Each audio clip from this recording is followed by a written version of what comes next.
Alors dans cette vidéo, nous allons voir comment nous allons installer le suivi des conversions, c'est-à-dire la mesure précise en fait de l'efficacité ou de l'efficience d'une publicité.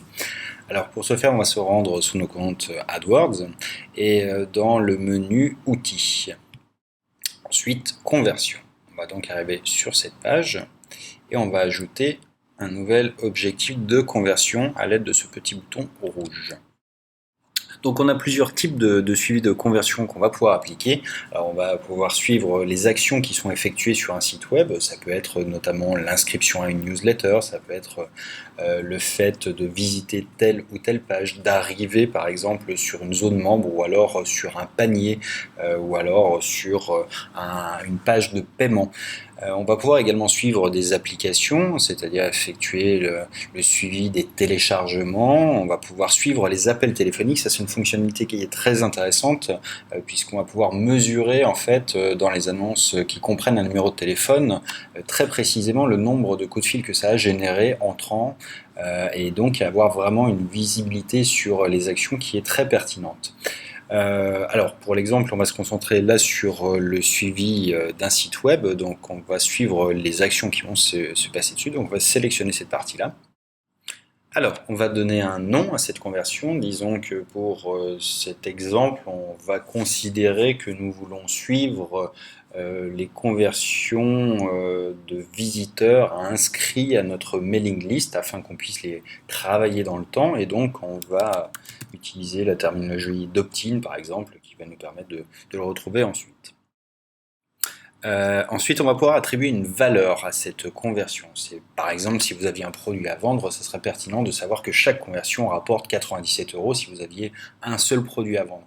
Il est possible de le faire d'une manière dynamique également pour avoir une visibilité sur un catalogue produit, mais là c'est un petit peu hors de propos pour l'instant.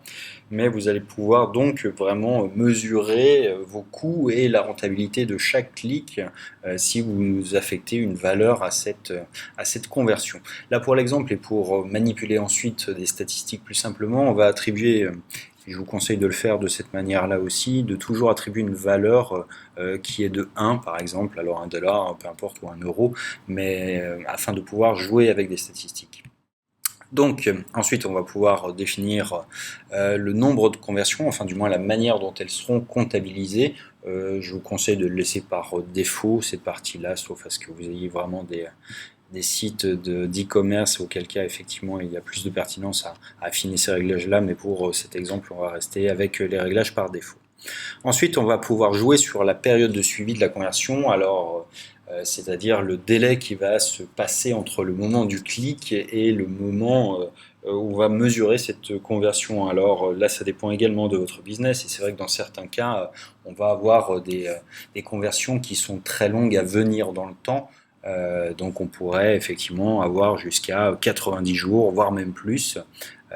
Mais disons que là, pour le coup, on va considérer qu'un visiteur qui ne s'inscrit pas immédiatement ou sous les 30 jours, il ne va pas être comptabilisé comme conversion ensuite. Ça ne serait pas le cas effectivement si encore une fois vous aviez un tunnel de vente qui soit long et qui soit alimenté par exemple par email pour plusieurs semaines, plusieurs mois, auquel cas là il serait pertinent de mesurer effectivement des conversions dans le long terme. Donc on va laisser cette partie-là, on peut affecter une catégorie.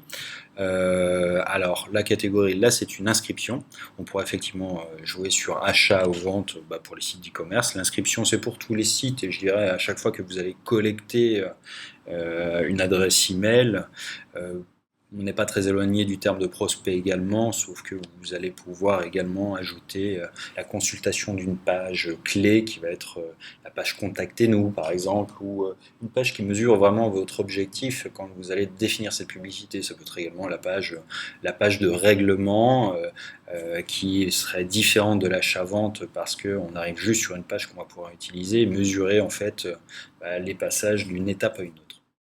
Donc dans notre cas de figure, c'est une inscription. On va laisser la partie d'optimisation par défaut cochée et on va enregistrer et continuer. Alors, voilà, on a un petit récapitulatif qui vient de se mettre en place, qui reprend tous les éléments qu'on a mis. Donc, c'est le nom, opt-in, on lui attribue une valeur de 1 $, on va suivre toutes les conversions, on va les suivre pendant 30 jours. Ce sont des inscriptions et on va inclure différents éléments pour l'optimisation. Restera ensuite, pour effectuer correctement le tracking de ces conversions, à installer le code que Google vous donne ici.